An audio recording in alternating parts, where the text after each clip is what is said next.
Hello friends. Diesel engine एक बहुत ही powerful engine माना जाता है, साथ में रिलायबल भी होता है और लो कॉस्ट भी पड़ता है। लेकिन ये बीते समय की बातें थी। जैसे जैसे टेक्नोलॉजी अपडेट होती चली गई, अब ये पावरफुल तो बन गया, माइलेज तो दे रहा है, लेकिन रिलायबिलिटी इसकी कम होती चली जा रही है। इसके पीछे मेन रीजन आपकी ड्राइविंग स्टाइल का गलत पैटर्न भी है। एक्चुअल में डीजल इंजन को जरूरत पड़ती है एक डिफरेंट पैटर्न की, और उस पैटर्न की सही जानकारी ना होने की वजह से आप उस डीजल इंजन को बर्बाद कर रहे होते हो, उसकी लाइफ कम कर रहे होते हो। तो आज की वीडियो में आपको कुछ ऐसे रीजंस बताऊंगा जिनकी वजह से आपके डीजल इंजन की लाइफ कम हो रही है, और साथ में क्या आप सोल्यूशन कर सकते हो, खुद अपने ड्राइविंग पैटर्न में क्या चेंज कर सकते हो, वो भी इस वीडियो में होंगे। कुछ मेंटेनेंस के पार्ट्स भी होंगे जो डीजल इंजन के थोड़े डिफरेंट होते हैं। वर्किंग के साथ आपको समझा दूंगा, आपके इंजन की लाइफ जरूर बढ़ा दूंगा। और हाँ, डीपीएफ की वजह से जो प्रॉब्लम्स आ रही हैं उनसे बचने के भी सोल्यूशन इस वीडियो में ही होंगे। वीडियो को बिना स्किप किए हुए देखना, चैनल को अभी से सब्सक्राइब कर लो। इसी तरह के और भी इंफॉर्मेटिव वीडियोस मैं आपके लिए बनाता हूं जो शायद आपको कहीं ना मिलता हो। चलो वीडियो स्टार्ट करते हैं। सबसे पहले देखो, डीजल इंजन पावरफुल इंजन है, और डीजल इंजन एक बहुत ज्यादा स्ट्रेस में चलने वाला इंजन भी है। डीजल इंजन के लिए टेम्परेचर बहुत ज्यादा इंपॉर्टेंट है, ये आप बिल्कुल ध्यान में रखना। इसी से रिलेटेड सारी चीजें आपको मेंटेन करनी है। पहला रीजन जिसकी वजह से आपके इंजन की लाइफ कम होती है वो है सिंथेटिक इंजन ऑयल। बिल्कुल सही सुन रहे हैं आपके कान, सिंथेटिक इंजन ऑयल। दरअसल जब इस ऑयल को हम लोग डालते हैं, इसको डालने के बाद हम सोचते हैं कि हमारा सर्विस इंटरवल और बढ़ गया है। जो पहले कभी 5000 किलोमीटर पे डीजल इंजन की सर्विस हुआ करती थी, अभी 10,000 कंपनी खुद कहती है। कुछ कंपनियां 15,000 पे कराती हैं, और 1-2 हजार किलोमीटर तो लोग ऐसे ही फालतू चला देते हैं कि हमने जी सिंथेटिक इंजन ऑयल डाला है, ये स्लज नहीं जमाता और इसकी वजह से कोई दिक्कत नहीं होती। ये एक मिथ्य है, इस मिथ को क्लियर कर देता हूं। अब देखो, डीजल इंजन में जब कि सेल्फ कंबशन चैम्बर है, यानी कि स्पार्क प्लग उसमें है नहीं, ये क्या करता है, पिस्टन कंप्रेस करता है एयर को बहुत ज्यादा। इतना कंप्रेस करता है कि एयर का टेम्परेचर बढ़ गया, स्प्रे आया डीजल का और वहां पे हो गया ब्लास्ट, जो कि इस पावर का सोर्स है। ठीक है, अब शाफ्ट घूमती रहती है, पावर लगातार मिलती जाती है, और सारे सिलेंडर जो होते हैं इनमें फायर हो रहा होता है इसी पोजीशन में। अब क्योंकि ये सेल्फ कंबशन चैम्बर है, इस इंजन पे कुछ ज्यादा ही स्ट्रेस रहता है। इस इंजन के लिए एक टेम्परेचर बहुत मायने रखता है कि क्या टेम्परेचर होना चाहिए, और इसमें कार्बन सूट्स भी ज्यादा निकलते हैं, जिसकी वजह से इंजन ऑयल जल्दी गंदा होता है। फिल्टर उसको साफ तो कर रहा है, लेकिन फिर भी वो सूट्स डाइल्यूट होके मिक्सअप होते रहते हैं इंजन ऑयल के साथ। अब हम सोचते हैं कि हमने सिंथेटिक इंजन ऑयल डाला है तो इसको हम 20-20 हजार किलोमीटर तक चला लेंगे। दरअसल जब ये पिस्टन चल रहा होता है, अप डाउन हो रहा होता है, तो रिंग के बीच से थोड़ा बहुत इंजन ऑयल सीपेज करता है, और वो सीपेज करके चैम्बर में जलता है। आप कभी गौर करना, अगर 4 लीटर की कैपेसिटी है तो ड्रेन करोगे तो कभी 3.5 लीटर, कभी 3.75, थोड़ा बहुत 100 ग्राम, 200 ग्राम, 500 ग्राम कम होता ही है। जितना ज्यादा कम होता है उतना ज्यादा हम लोग टेंशन लेते हैं, और टेंशन की बात भी होती है। जिस इंजन में इंजन ऑयल की ज्यादा कंजम्पशन बढ़ जाती है, फिर उसको हमको रिपेयर वर्क कराना पड़ता है, जो बहुत महंगा होता है। और ये इंजन ऑयल का बर्न होना कंबशन चैम्बर में अब और ज्यादा बढ़ गया जिन गाड़ियों में डीपीएफ लगा हुआ है। डीपीएफ को रीजनरेशन करने के लिए एक अलग से पोस्ट इंजेक्शन होता है, डीजल इंजन ऑयल के साथ मिक्स होता है वहीं पे, क्योंकि कंबशन चैम्बर में जब फायर हो चुका उसके बाद एक स्प्रे आता है जिस डीजल को सीधे डीपीएफ तक पहुंचाया जाता है कि वहां जाके जले और वहां का टेम्परेचर बढ़ा है। लेकिन जब वो ऑयल सीपेज हो रहा है ना, तो उसके साथ वो ऑयल के मिक्स हो जाता है डीजल। इसकी वजह से ऑयल की विस्कोसिटी भी कम होती रहती है। अब धीरे धीरे वो आपका ऑयल पतला होता चला जाता है। अब आप ध्यान देना, BS6 डीजल इंजन जितने भी हैं, डिपस्टिक निकालना उनकी। डिपस्टिक पे पहले 2 मार्क आते थे, नीचे वाला मिनिमम, ऊपर वाला मैक्सिमम। मिनिमम से कम नहीं होना चाहिए, मैक्सिमम से ज्यादा नहीं होना चाहिए। लेकिन अब 3 मार्क आ गए हैं नई गाड़ियों में। तीसरा मार्क एक स्टार टाइप का बना होगा, और वो इसलिए है कि जब डीजल इतने लेवल तक मिक्स हो जाए इंजन में, तब आप इसको चेंज कर दो। भले ही गाड़ी 5000 क्यों ना चली हो, आपको वो चेंज कर देना है। क्योंकि डीजल इंजन ऑयल में मिक्स होगा तो आपको जाहिर सी बात है वेयर एंड टेयर बढ़ेगा, और हमको तो पता नहीं चलेगा। हम सोचेंगे कि हमने सिंथेटिक इंजन ऑयल डाला है तो हम भैया इसको 10,000 15,000 चलाते ही जाएंगे। तो अब इसके लिए आप कर क्या सकते हो? सोल्यूशन आपको करना ये है कि आप इंजन ऑयल के लेवल को बराबर मेजर करते रहो, बोनट उठा के चेक किया करो। अगर उस मार्क तक पहुंच रहा है तब तो तुरंत चेंज करा दो। और मैं तो कह रहा हूं उस मार्क के मिडिल तक भी पहुंच रहा है, यानी कि डीजल मिक्स हो चुका है, जो मैक्सिमम पॉइंट था उससे थोड़ा सा ऊपर दिख रहा है, तो आप इस इंजन ऑयल को चेंज करा दो। 2-3 हज़ार रुपये का मुंह मत देखो। मैंने भी अभी रिसेंटली चेंज कराया था, याद होगा आपको। गाड़ी बहुत कम चली थी, 6,000-7,000 किलोमीटर, लेकिन मैंने चेंज करा दिया था। देखो दूसरा बड़ा रीजन होता है डीजल इंजन के लिए खतरनाक, वो होता है शॉर्ट ट्रिप्स। जब आप अपनी गाड़ी से शॉर्ट ट्रिप्स करते हो, बच्चों को स्कूल छोड़ देना, चले जाना सब्जी लेने, या यूं ही थोड़ा बहुत घुमा देना, उस कंडीशन में आपका ईजीआर ज्यादा जल्दी क्लॉक होता है। ईजीआर क्लॉक होने की कंडीशन में फ्लो रिस्ट्रिक्ट होगा, वहां पे कार्बन का डिपॉजिट ज्यादा होगा और सीधे सीधे आपकी इंजन की लाइफ कम होगी। तो अगर आप डीजल इंजन कार खरीदने का प्लान कर रहे हो और आपको मालूम है कि भैया मेरी रनिंग है तो ज्यादा, महीने में 5,000 किलोमीटर चला देता हूं, लेकिन ये हाईवे ट्रिप्स नहीं होते, शॉर्ट ट्रिप्स होते हैं, तो आप डीजल इंजन की तरफ जाना ही नहीं, पेट्रोल इंजन की तरफ जाना, ये आपके लिए फायदे का सौदा होगा। अगर आपके पास डीजल ही कार है इकलौती और उसी से आप ये सारे काम करते हो, तो आपका सोल्यूशन ये होगा कि आप ईजीआर को टाइम रहते खोल के क्लीन करवा लेना, डीपीएफ को प्रॉपर चेक कराते रहना, इंजन ऑयल को टाइम से पहले चेंज कराना। 10,000 का रिकमेंडेशन कंपनी का है तो उसका वेट मत करना, 6-7 हज़ार किलोमीटर पे चेंज करा लेना, आपका इंजन अच्छा परफॉर्म करेगा। इसके बाद तीसरा रीजन आपके इंजन की लाइफ कम करने में बड़ा रोल निभाता है, वो है आपकी नासमझी।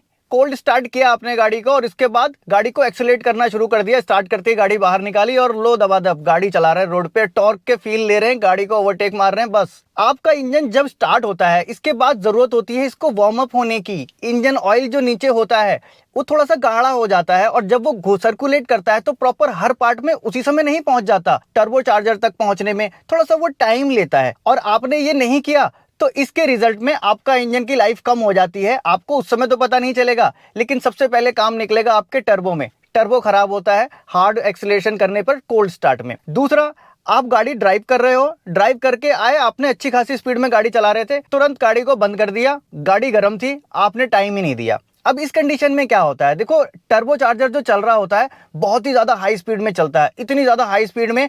अब उसको लुब्रिकेशन के लिए इंजन ऑयल चल रहा है, साथ में इंजन ऑयल उसको ठंडा भी करता है। जितना वो तेज घूम रहा है ना, गर्म हो जाएगा तो उसमें आग लग जाएगी अगर उसको ठंडा ना किया जाए। इंजन ऑयल उसको ठंडा कर रहा है, उसके बेरिंग को लगातार। आप हार्ड एक्सीलरेशन कर रहे हो, गाड़ी को खूब भगा रहे हो और टर्बो पे लोड पड़ रहा है, उतना ज्यादा गर्म हो रहा है। गाड़ी को आपने जैसे ही बंद कर दिया, तुरंत उसी कंडीशन में टर्बो था बहुत ज्यादा गर्म, इंजन ऑयल जो वहां पे उस बेरिंग में ट्रैप हो गया, जो इंजन ऑयल, वो इंजन ऑयल वहां पे एक तरह से बेक हो जाएगा हाई टेम्परेचर की वजह से। और बेक इंजन ऑयल आपके टर्बो के बेरिंग को खराब करेगा, उसकी सरफेस को रफ बना देगा, रिजल्ट में आपका टर्बो फेलियर मिलेगा। आपने सुना होगा कुछ गाड़ियों का, भाई साहब मैं टर्बो डलवा के परेशान हूं, बार बार इसमें ऐसा ही होता है, टर्बो खराब हो जाता है।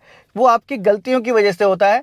आपको करना क्या होगा, अगर आप गाड़ी को ड्राइव करके आए हो, हाईवे पे ड्राइव कर रहे थे, अच्छी खासी स्पीड थी, गाड़ी को रोकने से पहले कम से कम 1 मिनट तो थोड़ा सा उसको आइडलिंग पे रहने दो और फिर उसको बंद करो। इस कंडीशन में टर्बो का जो ऑयल होगा वो उसके टेम्परेचर को बराबर कर देगा, डाउन कर देगा, तब आप उस इंजन को बंद करोगे। कुछ लोगों की आदत ऐसा भी देखी है, तेल बचाने के लिए फ्री रोलिंग कराते हैं, देखा उनको आगे रुकना है तो न्यूट्रल मारा गाड़ी को और वहीं ऑफ कर दिया, इंजन ऑफ कर दिया। उस कंडीशन में ये केस ज्यादा होता है। अब इसके बाद बात आती है डीपीएफ रीजनरेशन की। इसके भी बहुत सारे मिथ फैल गए हैं। कुछ लोग रीजनरेशन कराने के लिए गाड़ी को इतना खींच रहे हैं, इतना दबा रहे हैं कि यार मैं आज ही पूरा क्लॉक साफ कर दूंगा, मैं पूरा कोयला निकाल दूंगा। ये मिथ्य है, इस तरह से डीपीएफ का रीजनरेशन नहीं होता। आप अपने इंजन की हालत खराब कर रहे हो। लॉजिकल जरा सोचो, इंजन को ऐसे पावर देना, एक्सेलरेट करके जबरदस्ती भगाना, लाइफ तो कम हो रही है ना। एक्चुअल में रीजनरेशन करने के लिए इतना ज्यादा भगाने की जरूरत नहीं पड़ती है। हाँ, जरूरत पड़ती है ड्यूरेशन की। आप जब चल रहे हो थोड़ा लंबा चलो, 20 से 25 मिनट कंटिन्यू नॉन डिस्टर्ब। आपके आरपीएम 1500 से 2000 के बीच में रहें। 2000 से 2500 3000 जाएं, ऐसा कोई जरूरी नहीं है। 1500 से 2000 आरपीएम के बीच में है, गाड़ी चल रही है, नॉन डिस्टर्ब है, लगभग आधा घंटा लगातार चले, 25 से 30 मिनट, आपका रीजनरेशन हो जाएगा, सूट मास साफ हो जाएगा। लेकिन अगर आप हार्ड एक्सेलरेट कर रहे हो तो आप ध्यान दोगे कि जब भी आप हार्ड एक्सीलेटर किया करते थे BS4 कार में तो धुआं काला कुछ अलग ही निकलता था। तो उस कंडीशन में और ज्यादा सूट मास आ रहा है, वहां पे वो भी ट्रैप हो रहा है। आप कर रहे हो रीजनरेशन और वो दोबारा और ज्यादा ट्रैप हो रहा है, आपके लिए वो दिक्कत खड़ी हो रही है। तो आपके दिमाग में तो भैया कि मैं डीपीएफ साफ कर रहा हूँ और ये रीजनरेशन हो रहा है, इतना ज्यादा करने की जरूरत नहीं होती है। एक्चुअल में डीपीएफ के ऊपर मैं अलग से एक वीडियो बनाने वाला हूँ, जो मिथ्य फैले हुए हैं और जो सही तरीके हैं, डीपीएफ के जो नुकसान है उनको कम कैसे किया जाए, और कुछ वो पॉइंट जो आज तक कभी किसी को पता ही नहीं चले कि यार इसकी वजह से भी डीपीएफ में प्रॉब्लम आ रही है। कुछ गाड़ियों में देख रहे हो आप, यूरिया का कंजम्पशन 10,000 किलोमीटर में मुश्किल से 1 लीटर हो रहा है, और कुछ गाड़ियों में आप देख रहे हो कि 10,000 किलोमीटर चलने पे ही एक 10 लीटर की 12 लीटर की पूरी बाल्टी डाल दी जा रही है। ये क्या चीज़ें हैं, इसको भी क्लियर करूंगा। अगर आप चाहते हो तो कमेंट में बताना, मैं एक डिफरेंट वीडियो बनाऊंगा, क्योंकि इस वीडियो में ऐड कर दूंगा तो ये वीडियो बहुत ज़्यादा बड़ी हो जाएगी। अब इसके बाद एक इंपॉर्टेंट रोल होता है आपके गाड़ी की लाइफ कम करने में, वो होता है 1000 रुपए का डीजल डाल देना, 500 का डीजल डाल देना। कुछ लोग तो 200 का डीजल डलवा लेते हैं। ये हैबिट बिल्कुल खराब है। क्यों, मैं समझा देता हूं। देखो, जब भी आप डीजल लो, इस डीजल इंजन के लिए आप एक अच्छे पेट्रोल पंप से लो, टैंक फुल करवा लो, हाफ से ऊपर तो कम से कम करा ही लो। इससे होगा ये कि अंदर जो फ्यूल टैंक में मोटर है उसका भी टेम्परेचर मेंटेन होता रहेगा। साथ में आपको भरोसा रहेगा कि हाँ यार, यहाँ पे मेरे को डीजल सही मिला था, मैंने ले लिया। डीजल गाड़ियों के फ्यूल टैंक कम से कम इतने तो आते ही हैं कि 800 से 1000 किलोमीटर गाड़ी चल जाए।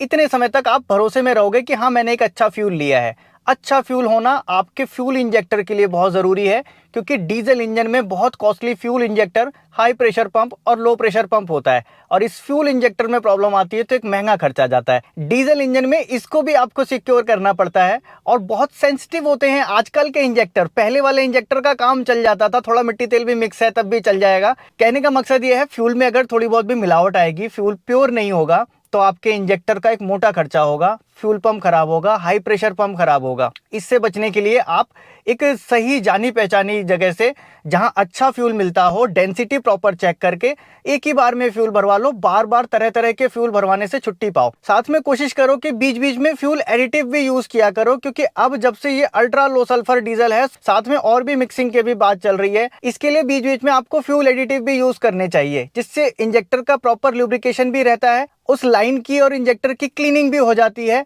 साथ में गाड़ी का परफॉर्मेंस अच्छा होता है, डीपीएफ भी कुछ हद तक उससे क्लीन रहता है। अब इसके बाद एक गलत आदत जो कॉमनली मैंने देखी है, लोग जब ड्राइव करते हैं डीजल इंजन को, क्योंकि डीजल इंजन तो पावरफुल है, लो गियर में भी चलाएंगे तो गाड़ी उठा लेता है, तो लोग उसको उठाते हैं। देखो देखो, गाड़ी इतने में उठा ले रहा है, ये देखो तीसरे में ही उठा लिया इसने, ये देखो दूसरे में उठा लिया इसने।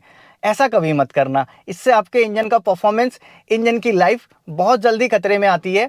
आप सही गियर में गाड़ी को चलाओ, आपका डीजल इंजन बहुत लंबा चलेगा। इसके अलावा एक और कॉमन प्रैक्टिस, गाड़ी बहुत ज्यादा टेम्परेचर हो रही है, गर्म हो रही है, तो क्या किया जी, थर्मोस्टेट वाल्व को निकाल दिया। अब थर्मोस्टेट वाल्व को निकाल देंगे, इंजन ठंडा चल रहा है। मिथ्य सबसे बड़ा ये है कि इंजन ठंडा चल रहा है तो अच्छा चल रहा है। ऐसा नहीं है, इसको एक ऑप्टिमल टेम्परेचर पे ही रन करना चाहिए डीजल इंजन को, तभी ये अच्छा परफॉर्म करेगा। और ना इससे ऊपर जाना चाहिए, ना उससे नीचे जाना चाहिए। थर्मोस्टेट वाल्व को ऐसे रिमूव नहीं करना है, इंजन का टेम्परेचर मेजर करते रहना है। बीच में अगर ज्यादा ही कम चल रहा है तब आपको चेक करना है कहीं थर्मोस्टेट वाल्व स्टक तो नहीं हो गया, ओपन कंडीशन में तो नहीं रह गया। लोग अक्सर चेक करते हैं तब जब गाड़ी ओवर हीट होने लगती है। जब गाड़ी कम हीट हो रही है उस कंडीशन में भी चेक करना है। ये आपके इंजन की लाइफ के लिए बहुत इंपॉर्टेंट है, ये कोई भी आपको नहीं बताएगा। इसके अलावा कूलिंग सिस्टम का बीच बीच में फ्लश होते रहना, ये मोस्ट इंपॉर्टेंट है डीजल इंजन के लिए। और एक बात याद रखना, कोशिश करना कि डीजल इंजन कार को बहुत ज्यादा आइडलिंग पे ना रखना पड़े, लेकिन अगर जरूरत पड़ती है, आपको आइडलिंग पे ज्यादा रखते हो, तो इसके मेंटेनेंस पे स्पेशल ध्यान देना। ऑयल को टाइम से पहले ही चेंज करा देना, और ईजीआर वाल्व को बीच बीच में खोल के क्लीन करवाना, डीपीएफ को भी खोल के क्लीन करा लेना। और एक बोनस टिप और दे जाता हूं, BS6 डीजल इंजन में अगर इंजन ऑयल के साथ एडिटिव्स ऐड करने की आप सोच रहे हो, तो प्लीज अभी ऐड मत करना जब तक कि इसके ऊपर और R&D ना आ जाए, क्योंकि BS6 डीजल इंजन में एडिटिव भी एक प्रॉब्लम क्रिएट कर रहा है। आगे जब ये क्लियर हो जाएगी, इसकी रिसर्च पूरी हो जाएगी, तो मैं आपके साथ वो सारी चीजें भी शेयर करूंगा। फिलहाल आज की इस वीडियो में इतना ही था। वीडियो अगर अच्छी लगे तो लाइक करना, बिना सब्सक्राइब किए मत जाना, मुझे मोटिवेशन मिलता है इससे, और मैं आपके लिए ऐसे ही और अच्छे अच्छे वीडियो बना पाता हूं। मन में कोई सवाल सुझाव नीचे कमेंट बॉक्स में जरूर लिखना, या फिर कोई पॉइंट मुझसे छूट गया हो तो वो भी मेंशन कर देना। मिलूंगा नेक्स्ट वीडियो में ऐसे ही किसी इंटरेस्टिंग टॉपिक के साथ। Thanks for watching.